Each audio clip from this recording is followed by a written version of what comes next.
Hai guys, balik lagi di video kali ini tentang sifat-sifat logaritma. Lanjutan dari video sebelumnya yaitu mengenai pengertian logaritma. Nah, jadi di video kali ini kita bakal ngebahas bagaimana cara penggunaan kedelapan sifat dari logaritma. Dan apa sih maksud dari sifat-sifat ini? Begitu, oke? Nah, di mana di sini kita disclaimer dulu ya, kalau semua materi ini aku ambil dari buku terbitan pemerintah yang merdeka tahun 2021. Begitu. Oke. Nah, misalkan di sini kita ketahui kalau A, teman-teman, kalau A kemudian A ini dimana kalau kita lihat dari bentuknya A, A, A, dan seterusnya sampai bawah di mana A itu adalah basis. Nah, di mana kita tahu teman-teman ya, kalau basis itu harus lebih dari nol dan dia tidak boleh sama dengan satu. Itu untuk basis. Oke? Nah, kemudian di sini juga ada, kalau kita lihat dari bentuknya, di mana B, B, B, dan B ini adalah numerus. Jadi seperti yang sudah kita bahas sebelumnya, kalau pada bentuk logaritma, numerus itu nilainya harus lebih dari nol. Begitupun dengan C. C di sini juga adalah numerus. Jadi C ini juga harus lebih besar daripada nol nilainya. Nah, M ini apa? Kalau kita lihat dari bentuknya, M ini adalah basis ya, teman-teman ya. Ada di sifat nomor 7. Jadi M ini juga adalah basis. Jadi kalau dia basis, sudah pasti ada dua sifat yang berlaku. Yang pertama, dia harus lebih besar dari nol dan dia itu tidak boleh sama dengan satu. Begitu, oke? Nah, begitu aja. Dimana kita tahu kalau A, B, C, M sampai N ini merupakan bilangan yang real, begitu. Oke? Nah, sekarang kita langsung gas aja teman-teman. Kita buktiin untuk sifat yang pertama, kedua, dan ketiga. Oke? Kita mulai dari sifat yang pertama dulu. Nah, sifat yang pertama ini maksudnya apa sih? A log A sama dengan satu. Nah, teman-teman, di sini kalau aku pindah ke bawah, di sini ya, untuk sifat yang nomor satu, sifat nomor satu itu bentuknya adalah A log A. Nah, kita lihat nih teman-teman dari bentuknya apa polanya atau apa yang unik dari bentuk ini. Dimana kalau kita lihat basisnya itu sama dengan A, numerusnya juga sama dengan A. Nah, ternyata teman-teman, kalau kita memiliki sebuah bentuk logaritma yang basis dan numerusnya itu nilainya sama, maka pasti akan menghasilkan nilai logaritma yaitu adalah satu. Begitu. Karena kalau kita balik ke konsepnya aja nih teman-teman, A log A ini guys, dimana kita tahu ya A log A berarti artinya adalah A dipangkatin berapa sih biar hasilnya itu adalah A. Ya udah, biar tidak merubah nilai sudah pasti ya, yaitu adalah A-nya ini pasti berpangkat satu. Begitu. Jadi inilah alasan kenapa A log A itu selalu nilainya sama dengan satu. Nah, contohnya gimana? Contohnya adalah misalkan kita punya ada suatu bentuk logaritma ya, yang basis sama numerusnya sama, misalkan 2 log 2. Nah, kita perhatiin teman-teman, basisnya 2, numerusnya 2. Nah, sama nih. Ya udah kalau sama sudah pasti hasil dari bentuk ini yaitu adalah satu. Begitu, gitu doang, sesimpel itu, oke? Nah, misalkan teman-teman juga mau kasih contoh yang lain di rumah, misalkan angkanya kita lebih besar ya. Em, Misalkan kita pakai 99 deh. 99 log 99 juga pasti hasilnya akan sama dengan satu. Kenapa? Kenapa? Karena kita lihat basisnya 99, numerusnya 99. Ya udah karena basis dan numerusnya itu nilainya sama-sama 99, ya udah pasti hasilnya adalah satu. Begitu ya, tapi di sini kita perlu disclaimer ya, teman-teman ya. Syarat ini berlaku, sorry, bentuk ini berlaku hanya ketika nilai basis sama dengan nilai numerusnya. Dan kita balikin lagi ya teman-teman ya. Berarti tadi sesuai dengan syarat basisnya itu harus lebih dari nol, numerusnya juga sama, harus lebih besar dari nol, dan dia tidak boleh sama dengan satu. Begitu. Oke, untuk sifat yang pertama ya, dimana kita tahu syarat ini berlaku kalau basis sama numerusnya sama, maka dia akan menghasilkan nilai sama dengan satu. Begitu aja. Oke. Nah, sekarang kita masuk ke yang kedua. Nah, yang kedua ini maksudnya apa sih? Alog satu kok bisa hasilnya adalah nol. Nah, kita langsung buktiin aja teman-teman ya. Misalkan kita masuk ke sini. A log satu. Nah, kenapa hasilnya adalah nol? Kita lihat teman-teman. Kita translate ke dalam bentuk dari logaritma tadi. A, berarti A log satu ini artinya adalah A, ya pangkat berapa biar hasilnya itu adalah satu, teman-teman. Coba dicari A pangkat berapa biar hasilnya satu. Dimana kita tahu semua yang dipangkatkan nol, hasilnya pasti satu. Berarti A pangkat berapa yang hasilnya satu? Yaitu adalah A pangkat nol. Berarti sudah pasti A log satu itu dijamin nilainya adalah nol. Oke? Nah, coba kita buktiin nih, teman-teman. Kita pakai contoh aja nih, contoh. Ya, contohnya misalkan kita punya 3 log satu. Ya udah teman-teman, tinggal kita cek 3 dipangkatin berapa sih biar hasilnya itu satu. Nah, 3 pangkat berapa tuh yang hasilnya satu? Cuman satu doang kemungkinan nilainya ya, yaitu adalah nol. Begitu. Jadi kita tahu ya 3 log satu itu sudah pasti nol. Begitu teman-teman. Jadi berapapun basisnya, asalkan dia lebih dari nol dan tidak sama dengan satu, kalau misalkan numerusnya itu satu, hasil logaritmanya adalah nol, begitu ya. Dimana yang ini berarti berlaku ketika numerusnya itu sama dengan satu, begitu ya. Misalkan di sini kita kasih contoh aja deh. Contohnya adalah misalkan contoh yang kedua. Contoh yang keduanya kita ambil yang basisnya pecahan ya. Misalkan sepertiga, jangan sepertiga deh, seperlima. Seperlima log satu. Nah, ya udah teman-teman. Kita lihat basisnya sudah memenuhi syarat ya, lebih dari nol dan dia tidak satu. Tapi kalau kita perhatiin numerusnya satu. Ya udah, pasti seperlima log satu itu hasilnya adalah nol. Atau kalau misalkan teman-teman mau balikin ke konsep, juga bisa ya, seperlima pangkat berapa biar hasilnya satu, juga pasti ketemunya adalah nol. Nah, coba yang terakhir ya, kita gedein angkanya, misalkan berapa nih? 137 deh. 137 log satu. Nah, kita lihat nih teman-teman. Numerusnya satu. Basisnya lebih dari nol dan tidak satu. Ya udah hasil log satu, hasil logaritmanya adalah nol lagi, nol lagi. Begitu, oke? Jadi kita sudah mengerti ya mengenai sifat yang kedua, di mana sifat yang kedua ini berlaku ketika numerusnya itu bernilai sama dengan satu, maka hasil dari logaritmanya itu adalah nol. Begitu. Oke? Nah, sekarang kita udah masuk ke sifat yang kedua, maka selanjutnya kita masuk ke sifat yang ketiga, teman-teman. Nah, sifat yang ketiga ini bentuknya adalah A log A pangkat N, ternyata hasilnya adalah selalu N. N ini dapatnya dari mana sih? N ini adalah pangkat dari numerusnya. Nah, kenapa bisa terjadi hal ini? Kita cek ya. A log A pangkat N. Maksudnya apa sih kalau kita translate? Maksudnya itu adalah A pangkat berapa biar hasilnya itu adalah A pangkat N.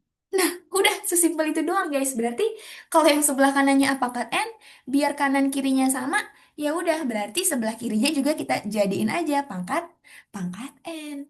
Begitu. Jadi kenapa A log A pangkat N itu selalu hasilnya adalah pangkatnya? Karena kalau kita balikin ke pengertian dari logaritmanya, itu sama aja kayak kita mencari A dipangkatin berapa biar hasilnya itu adalah A pangkat N. Begitu ya. Jadi, tapi kalau kita lihat dari bentuk ini berlaku syaratnya adalah ketika apa? Ketika basis dan numerusnya itu juga sama atau nilai basis sama dengan nilai numerusnya. Begitu ya. Misalkan kita pakai contoh deh. Kalau misalkan teman-teman penasaran. Contohnya misalkan yang pertama kita punya 2 log 2 mulu ya, tapi nggak apa-apa sih. 2 log 2 pangkat 7 deh. Nah, 2 log 2 pangkat 7, ya udah ambil aja teman-teman pangkat dari numerusnya. Maka hasilnya adalah 7 itu sendiri. Begitu aja. Misalkan kita masuk ke angka yang lebih gede. Em, berapa ya? Misalkan kita pakai 259 log 259 pangkat 3 nih, misalkan nih. Kita lihat teman-teman, basis sama numerusnya udah sama ya, sama kayak tadi. Tapi kalau kita lihat numerusnya ini punya pangkat 3, ya udah berarti hasilnya itu pasti sama dengan pangkatnya. Maka hasilnya adalah 3, begitu aja. Oke, tapi ingat, sifat ini berlaku jika nilai basisnya itu sama dengan nilai numerusnya. Begitu aja. Oke? Nah, di sini kita udah masuk ke 3 sifat ya, teman-teman ya. Yang pertama, sifat yang kita bisa dapetin yaitu kalau misalkan basis sama numerusnya itu nilainya sama, ternyata menghasilkan nilai logaritma adalah 1. Terus, kalau misalkan kita punya nih teman-teman, ada sebuah bilangan atau ada sebuah bentuk logaritma, tapi numerusnya 1, maka hasilnya adalah 0. Kemudian yang ketiga, hampir dengan mirip yang pertama, tapi bentuk dari yang kedua, yang ketiga ini, sorry, numerusnya itu memiliki sebuah pangkat. Maka hasilnya itu adalah pangkat itu sendiri. Begitu aja. Oke? Nah, udah teman-teman untuk sifat 1 sampai dengan sifat 3. Sekarang kita masuk ke sifat keempat dan sifat kelima. Nah, sifat keempat dan kelima ini sudah langsung masuk ke bentuk operasinya ya. Kalau kita baca dari sifat yang keempat ini ternyata kalau kita punya A log B dikali C, itu ternyata hasilnya akan sama dengan A log B ditambah A log C. Jadi kalau misalkan kita punya ada dua numerus yang dikalikan di dalam kurung, maka ternyata bisa kita jabarin. Tapi ingat operasinya bakal berubah. Yang awalnya numerusnya dikali bakal berubah menjadi penjumlahan. Begitupun sebaliknya, kalau misalkan kita perhatiin teman-teman, kita punya ada dua bentuk logaritma. Nah, kalau kita perhatiin di sini basisnya sama. Nah, kalau basisnya ini sama guys, kemudian dia dihubungkan oleh operasi penjumlahan, maka kedua numerusnya ini tinggal kita kali aja. Begitu ya. Dan begitu pun kebalikannya. Kalau misalkan dia dihubungkan oleh operasi pengurangan, maka bisa langsung kita bagi aja numerusnya. Tapi dengan syarat ini harus dimulai dari kiri ke kanan penulisannya. Berarti numerus kiri kita bagi dengan numerus kanan. Jangan sampai tertukar. Oke? Tapi ingat, kedua sifat ini berlaku hanya ketika apa? Ketika basisnya itu sama.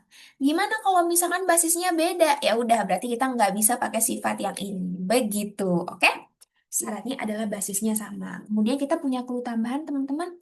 Kalau misalkan dia dihubungkan oleh penjumlahan, maka numerusnya tinggal kita kali aja, gitu.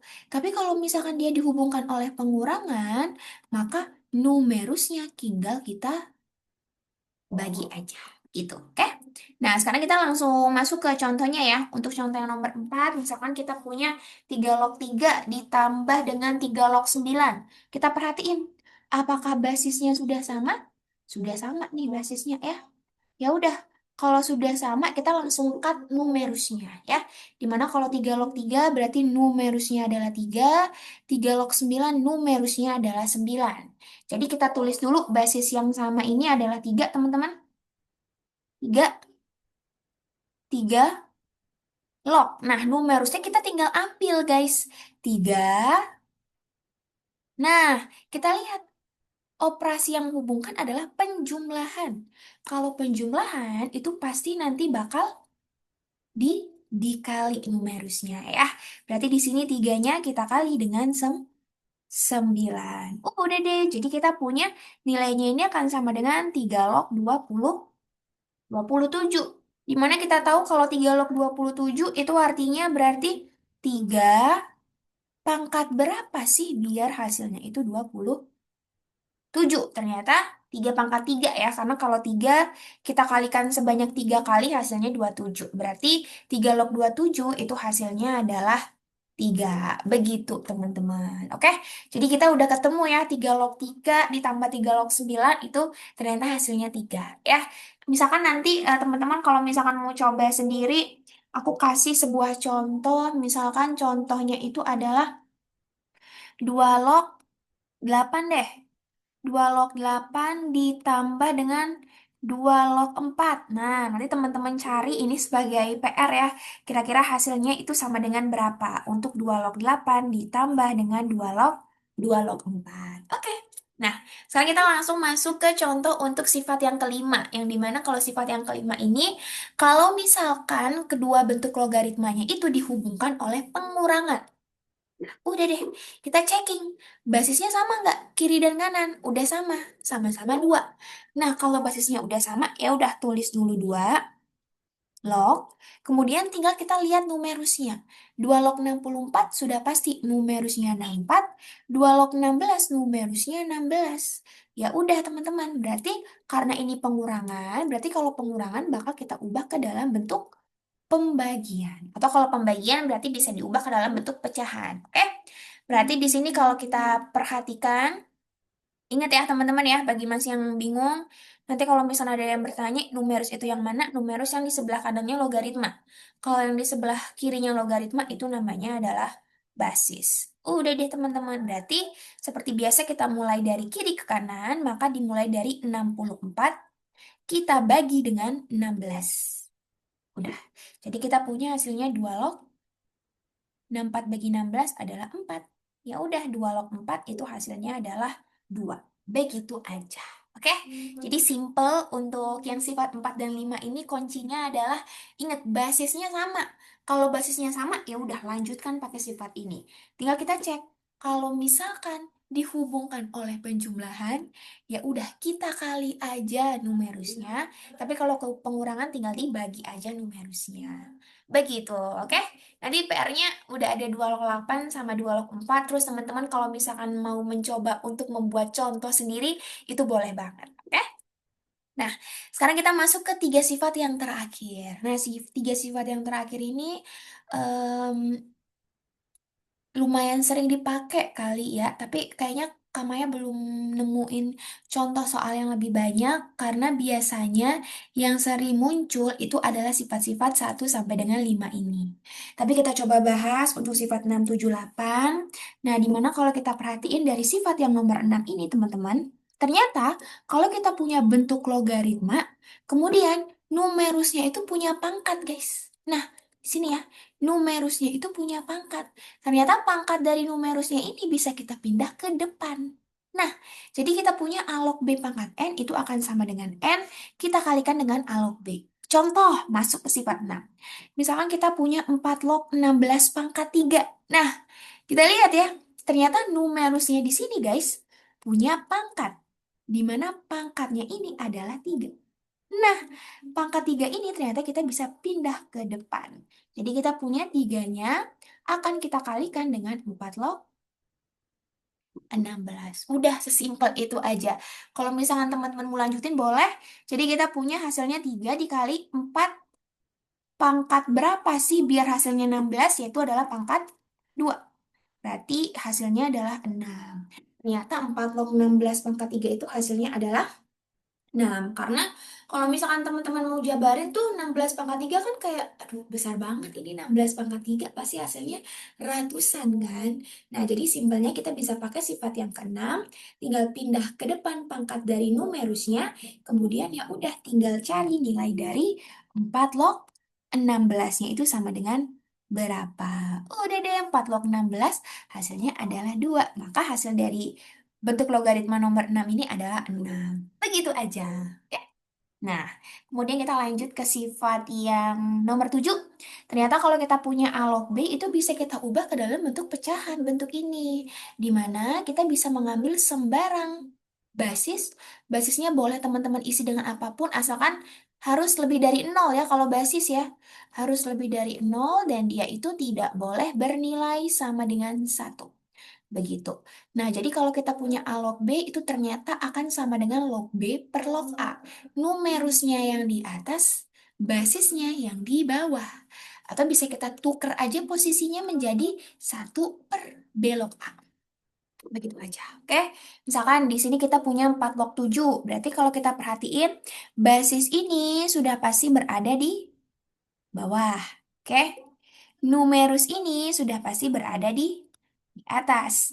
Jadi kalau kita punya 4 log 7 itu akan sama dengan log 7 kita bagi dengan log 4. Udah, begitu doang guys. Atau kalau misalkan teman-teman mau ubah ke dalam bentuk ini, tinggal ditukar posisi 4 sama 7-nya. Jadi akan sama dengan 1, kita bagi dengan 7 log 4. Yang awalnya 7-nya di belakang logaritma, 4-nya di depan, bakal ditukar 7-nya di depan, 4-nya di belakang. Udah gitu aja. Oke? Nah, ini untuk sifat yang ketujuh dan kita masuk ke sifat yang terakhir. Nah, sifat yang terakhir ini sangat-sangat enak ya kalau kita lihat ya. Kalau tadi kan kita berkaca kalau misalkan bentuk logaritmanya itu dihubungkan oleh operasi tambah dan kurang. Sekarang kalau misalkan dia dihubungkan oleh operasi kali, teman-teman. Nah, tapi kita lihat ada hal yang unik di antara operasi kalinya ini, yaitu ada bilangan yang sama. A log B sama belok C. Ternyata ada hubungannya. Hubungannya adalah basis dan numerusnya. Ini yang di antara perkalian itu sama. Jadi bisa langsung kita cut nilai B ini. Maka kalau kita punya A log B dikali B log C, ya udah kita tinggal mengambil A kita kali dengan A log C. Udah berarti kita langsung cut nilai B-nya. Contoh, misalkan kita punya di sini 3 log 8 dikali 8 log 5. Nah, kita perhatikan, dia dihubungkan oleh kali. Kemudian di antara kali ini ada dua bilangan yang sama. Nah, kalau udah sama ya udah kita cut aja. Berarti hasilnya adalah kita ambil yang paling kiri dan yang paling kanan, yaitu 3 log, log 5. Udah gitu aja, guys. Misalkan kita ambil satu contoh lagi ya. Misalkan Kak, aku punya 2 log 5 dikali 5 log 7 dikali dengan 7 log 8. Nah, kita lihat nih. Nah, ini lumayan unik nih, ada dua kali. Dua kali. Tapi kalau kita lihat kali yang pertama ada bilangan yang sama, berdekatan di antara kalinya, tinggal kita eliminasi lagi, teman-teman. Terus di sini juga ada 7 sama-sama 7, ya udah kita eliminasi aja teman-teman. Berarti hasilnya kita ambil bilangan yang paling kiri dan yang paling kanan. Artinya hasilnya 2 log 5 dikali 5 log 7 dikali 7 log 8 maka akan menghasilkan nilai 2 log 8. Udah begitu aja. Oke, sekian untuk sifat 8 sifat kali ini super duper banyak ya sifatnya ya. Ini teman-teman bisa pelajari kembali. Di sini aku review sedikit. Kalau kita sifat yang keenam ini adalah kita ternyata bisa memindahkan pangkat dari numerusnya ke depan. Udah sesimpel itu. Bisa kita pindah ke depan. Terus kalau misalkan kita punya bentuk logaritma, kita mau ubah ke dalam bentuk yang lain juga bisa. Misalkan di sini kita punya 4 log 7, ternyata bisa kita ubah jadi log 7 per log 4. Untuk numerusnya itu teman-teman simple, bisa masukin apapun bilangan random, asal sesuai dengan syaratnya. Misalkan di sini 4 log 7 mau diubah jadi 5 log 7 per 5 log 4, boleh. Misalkan 4 log 7 mau diubah jadi 21 log 7 per 21 log 4 juga boleh. Oke, nanti tinggal disesuaikan aja sama soalnya. Biasanya begitu untuk sifat yang nomor 7. Terus untuk sifat yang nomor 8 itu simple. Kalau dia dihubungin sama kali, kemudian di antara kalinya ini ada bilangan yang sama, tinggal dieliminasi aja, kemudian kita mengambil bilangan yang paling kiri dan yang paling paling kanan. Udah deh teman-teman, untuk ke 8 sifat ini, semoga nanti teman-teman bisa paham dengan apa yang aku sampaikan. Kalau misalnya ada pertanyaan bisa langsung kabarin lewat kolom chat aja. Sekian dari aku, bye-bye.